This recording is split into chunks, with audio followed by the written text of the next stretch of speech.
Hello everyone. तो कैसे हैं आप सब? आई होप आप सब बहुत अच्छे होंगे। तो भाई छत्तीसगढ़ व्यापम परीक्षा ने एक विज्ञापन जारी किया है जिसमें छत्तीसगढ़ व्यापम परीक्षा निर्देश दिए गए हैं उच्च शिक्षा संचालनालय नवा रायपुर छत्तीसगढ़ के अंतर्गत, जिसमें आपको प्रयोगशाला तकनीशियन भर्ती परीक्षा के लिए आवेदन आप कर सकते हैं, जो कि व्यापम द्वारा अभी जारी किया गया है। क्लियर? तो इसके बारे में आज हम जानेंगे कि क्या क्या लगता है, कौन कौन से चीज़ें और कौन कौन से महत्वपूर्ण, साथ ही इसके सिलेबस भी आपको मैं बताने वाला हूं। तो वीडियो के अंत तक बने रहें। तो चलिए शुरू करते हैं इसे। क्लियर? तो यहाँ पे आप देख सकते हैं छत्तीसगढ़ का व्यापम केंद्र द्वारा ये निर्देश जारी किया गया है, जिसमें से आप देख सकते हैं ऑनलाइन आवेदन पत्र भरने की प्रारंभिक तिथि है यहाँ पे 19 तारीख जनवरी 2024 तक, शुक्रवार। क्लियर? उसके बाद ऑनलाइन आवेदन पत्र भरने की अंतिम तिथि यहाँ पे दी गई है 18 फरवरी 2024 रविवार रात्रि 12 बजे तक। क्लियर? उसके बाद त्रुटि सुधार यहाँ पे हुआ है 19/2/2024 से 21/2/2024 तक। क्लियर? और परीक्षा केंद्र है यहाँ पे 8 जिला मुख्यालयों में, जो कि छत्तीसगढ़ में 8 जिला मुख्यालयों में इसका परीक्षा आपको देना पड़ेगा। क्लियर?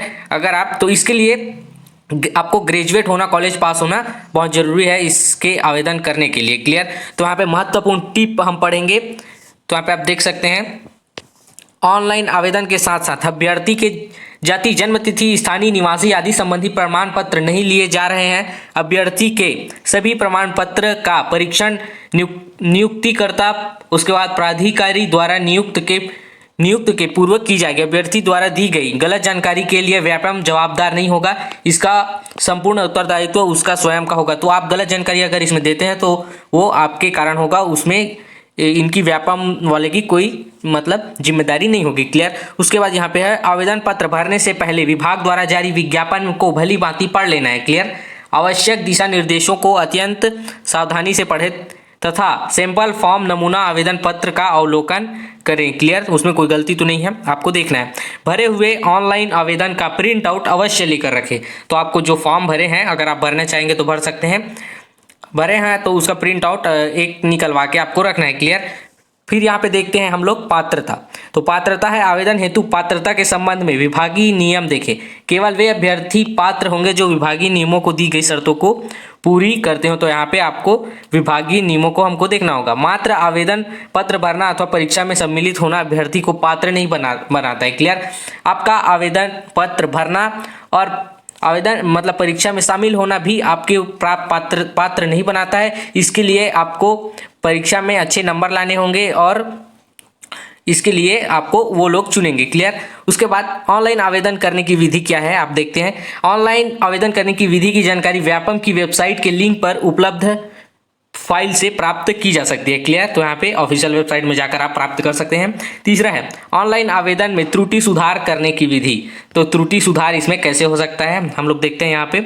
यहाँ पे त्रुटि सुधार हेतु निम्न दिशा निर्देश दिया जाता है। पहला है ऑनलाइन आवेदन में हुई त्रुटि के फॉर्म को जमा करने के लिए निर्धारित समय सीमा के दौरान भी सुधार कर सकते हैं। इसके अलावा ऑनलाइन फॉर्म भरने की अंतिम तिथि के पश्चात भी 3 दिवस का समय दिया जाएगा। दूसरा है OMR उत्तर शीट में परीक्षा दिवस के दिन कोई भी त्रुटि सुधार की सुविधा नहीं दी जाएगी। ऑनलाइन आवेदन में की गई प्रविष्टि सुधार त्रुटि सुधार कर की गई प्रविष्टि के अनुसार ही प्रवेश पत्र जारी किया जाएगा। क्लियर है? उसके बाद यहाँ पे चौथा है प्रवेश पत्र संबंधी जानकारी। तो यहाँ पे परीक्षा लगभग 7 से 10 दिन पूर्व एडमिट कार्ड व्यापम की वेबसाइट पर अपलोड किया जाएगा। अभ्यर्थी अपनी प्रोफाइल में जाकर एडमिट कार्ड डाउनलोड कर सकते हैं। परीक्षा पश्चात भी एडमिट कार्ड को संभाल कर रखें। काउंसलिंग के समय तथा सर्विस ज्वाइन के समय इसे प्रस्तुत करना होगा। एडमिट कार्ड की द्वितीय प्रति व्यापम द्वारा प्रदाय नहीं किया जाएगा। तो अगर आप इसमें सेलेक्ट हो जाते हैं तब भी आपको एडमिट कार्ड को संभाल कर रखना है, क्योंकि आपके यहाँ पे सर्विस ज्वाइन करने के बाद आपको उसे दिखाना पड़ेगा। क्लियर? तो यहाँ पे बोला भी गया है कि द्वितीय प्रति व्यापम द्वारा प्रदाय नहीं किया जाएगा, तो आपको उसे संभाल कर रखना है या फिर फोटो कॉपी आपको करके रखना है। पोस्ट ऑफिस के माध्यम से अलग से एडमिट कार्ड भी आपको नहीं भेजा जाएगा। क्लियर? यहाँ पे हेल्पलाइन संबंधी जानकारी दी गई है। ऑनलाइन आवेदन भरने की किसी प्रकार की दिक्कत होने पर कार्य दिवसों के प्रातः 10 से 5-5:30 बजे कार्यालयीन समय के बीच इस नंबर पर संपर्क कर सकते हैं। साथ ही अवकाश दिनों पर मोबाइल नंबर इस नंबर पर संपर्क कर सकते हैं। क्लियर? उसके बाद पाठ्यक्रम संबंधी जानकारी। तो पाठ्यक्रम संबंधी जानकारी यहाँ पे आपको यहाँ पे दिया गया है। उसके बाद 7वां यहाँ पे परीक्षा कक्ष में प्रवेश। तो परीक्षा कक्ष में प्रवेश आपको कब करना है, यहाँ पे दिया हुआ है। परीक्षा कक्ष में अभ्यर्थी केवल निम्नलिखित सामग्री लाएं। तो यहाँ पे पहला है छत्तीसगढ़ प्रवेश पत्र, एडमिट कार्ड को लेकर जाना बहुत आवश्यक है आपको। ऑनलाइन से प्राप्त प्रवेश पत्र में यदि फोटो प्रिंट न हुआ हो तो 2 रंगीन पासपोर्ट साइज फोटोग्राफ लेकर परीक्षा केंद्र में जावे। क्लियर। उसका दूसरा है नीला काला डॉट पेन। तो यहाँ पे नीला और काला सिर्फ डॉट पेन आपको, क्योंकि इसमें OMR सीट में आपको भरना है। क्लियर। उसके बाद तीसरा है अभ्यर्थी अपने साथ मूल पहचान पत्र जैसे Aadhaar card, passport, driving licence, PAN card, voter ID लेकर ही परीक्षा केंद्र में आएंगे, जिससे कि उनकी पहचान सुनिश्चित की जा सके। क्लियर। तो इन बातों को आपको ध्यान रखना है अगर आप आवेदन कर रहे हैं तो। क्लियर। तो यहाँ पे जल्द से जल्द आवेदन कीजिए, 260 पद हैं इसमें। क्लियर। उसके बाद नोट दिया हुआ है अभ्यर्थी के पास कोई अन्य सामग्री जैसे कैलकुलेटर या फिर लॉग टेबल या फिर साइंटिफिक कैलकुलेटर, पेपर, उसके बाद मोबाइल फोन आदि पाए जाते हैं तो अभ्यर्थी के प्रकरण अनुचित साधन के प्रयोग UFM में दर्ज किया जाएगा। क्लियर। तो इसकी गलती आपको नहीं करना है।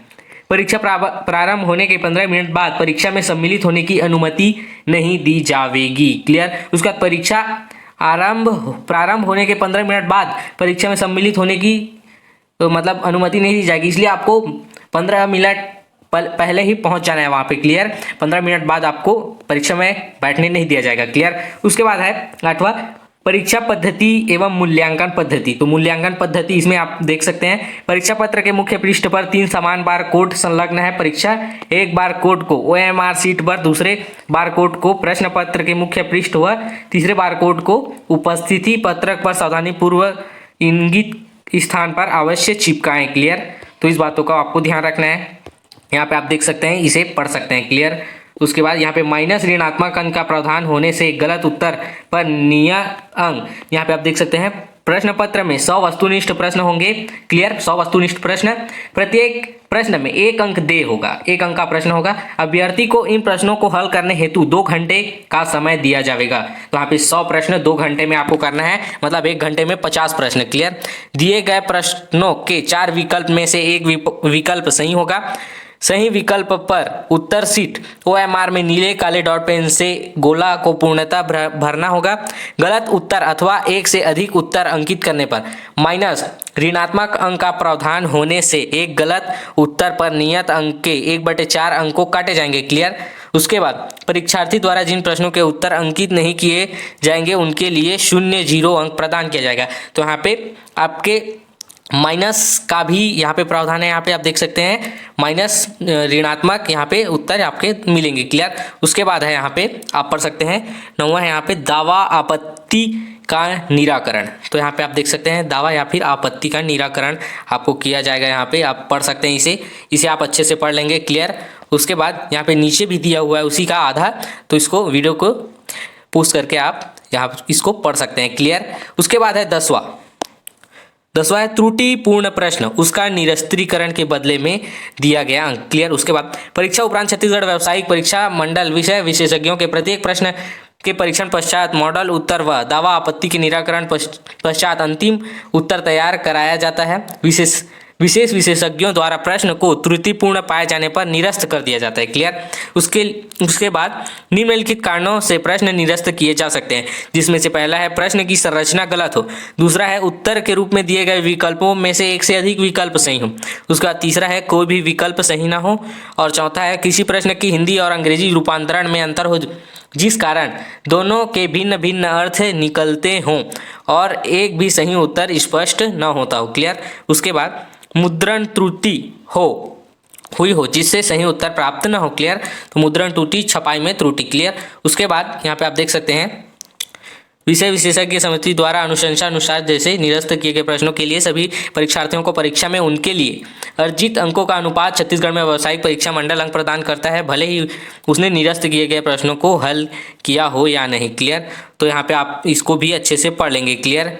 यहाँ पे क्लियर। उसका बाद सही उत्तरों की संख्या 60 है मान लीजिए, तो यहाँ पे गलत उत्तरों की संख्या हम काटे गए अंक, अभ्यर्थी का प्राप्त अंक और इतना यहाँ पे आप देख सकते हैं, जो कि एक आपको उदाहरण बताया है। क्लियर। यहाँ पे उसके बाद है यहाँ पे 11 परीक्षा परिणाम। तो छत्तीसगढ़ व्यावसायिक परीक्षा मंडल द्वारा संबंधित विभाग के नियमों के आधार पर मेरिट सूची एवं कुल प्राप्तांक घोषित की जाएगी। अभ्यर्थी अपना परीक्षा परिणाम व्यापम की वेबसाइट इस vyapam.cgstate.go.in पर देख सकते हैं अथवा प्रिंट प्राप्त कर सकते हैं। क्लियर। उसके बाद पुनर्गणना या फिर पुनः मूल्यांकन। तो छत्तीसगढ़ व्यावसायिक परीक्षा मंडल द्वारा उत्तर शीट एवं मूल्यांकन OMR मशीन से किया जाता है, अतः पुनर्मूल्यांकन का प्रावधान नहीं रखा गया है। तो यहाँ पे मशीन से चेक होता है, इसीलिए कोई गलती नहीं होगी, इसीलिए आपका पुनर्मूल्यांकन का प्रावधान नहीं है। उसके बाद 13 यहाँ पे क्षेत्राधिकार। तो व्यापम द्वारा दायित्व मात्र परीक्षा आयोजित होने पर परीक्षा के परिणाम जारी करने तक सीमित रहेगा। मेरिट आधार पर चयन नियुक्ति की प्रक्रिया विभाग द्वारा की जाएगी। क्लियर।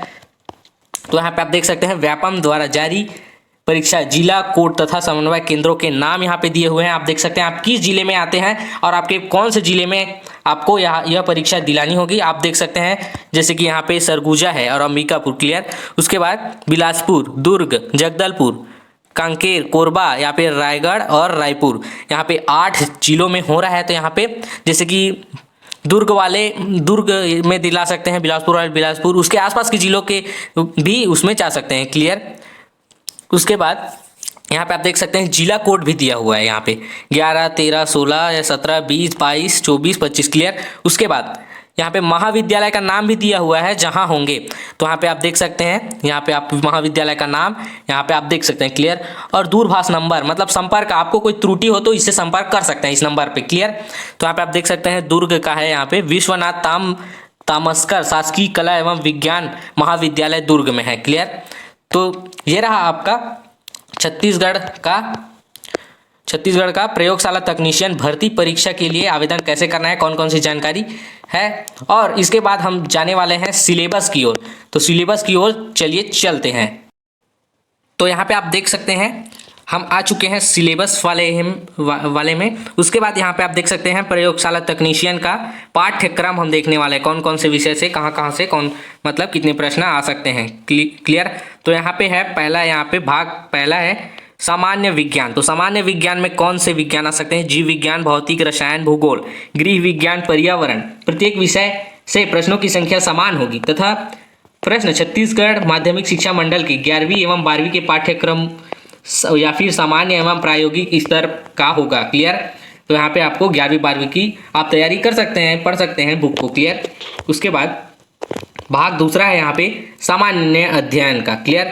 तो 20 अंकों का कुल 20 प्रश्न रहेगा इसमें से पहला है भारत के भौतिक, सामाजिक एवं आर्थिक भूगोल। क्लियर। दूसरा यहाँ पे छत्तीसगढ़ का इतिहास एवं स्वतंत्रता आंदोलन में छत्तीसगढ़ का योगदान। उसके बाद तीसरा है छत्तीसगढ़ का भूगोल, जलवायु, भौतिक दशाएं, जनगणना, पुरातत्विक एवं पर्यटन स्थल। उसके बाद चौथा है छत्तीसगढ़ की अर्थव्यवस्था, वन एवं कृषि।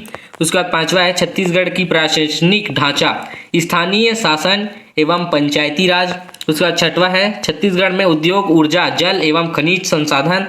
सातवां है भारत में छत्तीसगढ़ की समसामयिक घटनाओं। तो इनमें से भाग 2 में आपका 20 प्रश्न, 20 अंकों का 20 प्रश्न यहाँ पे आने वाला है। उसके बाद है आपका तीसरा, यहाँ पे आप देख सकते हैं भाग तीसरा, यहाँ पे भाग तीसरा कंप्यूटर की सामान्य जानकारी। तो यहाँ पे आप बुक लेकर पढ़ सकते हैं या फिर मोबाइल से आप जो कि सामान्य ज्ञान, कंप्यूटर सामान्य ज्ञान सर्च करके उसमें से पढ़ सकते हैं। क्लियर। तो आपको कंप्यूटर का सामान्य ज्ञान होना बहुत जरूरी है, जिसमें से पहला है कंप्यूटर का उपयोग कहाँ कहाँ एवं किस लिए किया जाता है, इसकी सामान्य जानकारी। क्लियर। उसका दूसरा है कंप्यूटर के प्रमुख भाग, CPU, input device, output device के सामान्य जानकारी। क्लियर। उसका तीसरा है प्रिंटर के प्रकार, इंकजेट, उसका लेजर जेट या अन्य प्रकार के प्रिंटर। उसका चौथा है ऑपरेटिंग सिस्टम के नाम, MS-DOS या फिर कमर्शियल एवं ओपन सोर्स ऑपरेटिंग सिस्टम के नाम।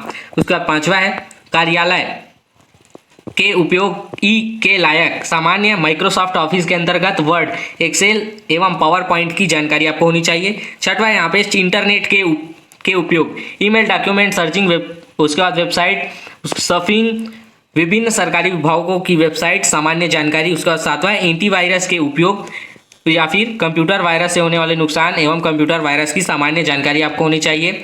उसके बाद यहाँ पे है आठवां, यहाँ पे मल्टीमीडिया के उपयोग, ऑडियो, वीडियो एवं टेक्स्ट के उपयोग करने की सामान्य जानकारी। नौवां है CD, DVD से संबंधित सामान्य जानकारी, या फिर 10वां यहाँ पे गूगल, उसके बाद अलविस्ता, यूट्यूब की सामान्य जानकारी, सर्च इंजन से वांछित जानकारी जैसे कैसे प्राप्त की जाए इसकी सामान्य जानकारी। उसके बाद यहाँ पे है आर्टिफिशियल इंटेलिजेंस, मतलब एआई के बारे में आपको जानकारी होनी चाहिए इसमें। क्लियर? तो ये रहा आपका मतलब कि छत्तीसगढ़ में भर्ती का, टेक्नीशियन भर्ती का, यहाँ पे प्रयोगशाला तकनीशियन भर्ती का सिलेबस यहाँ पे आप देख सकते हैं।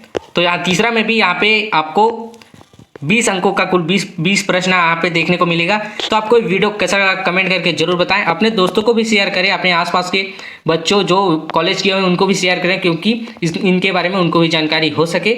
और अगर आप इसमें से सामान्य ज्ञान के बारे में जानना चाहते हैं तो हमारे चैनल पर मैं कई वीडियो इस सामान्य ज्ञान के बारे में डाल चुका हूँ, छत्तीसगढ़ के बारे में, तो आप वहाँ से देख सकते हैं। और अगर आप हमारे चैनल में नए हैं तो हमारे चैनल को सब्सक्राइब करें और इसी तरह के नए वीडियो पाने के लिए हमारे चैनल को सब्सक्राइब करें।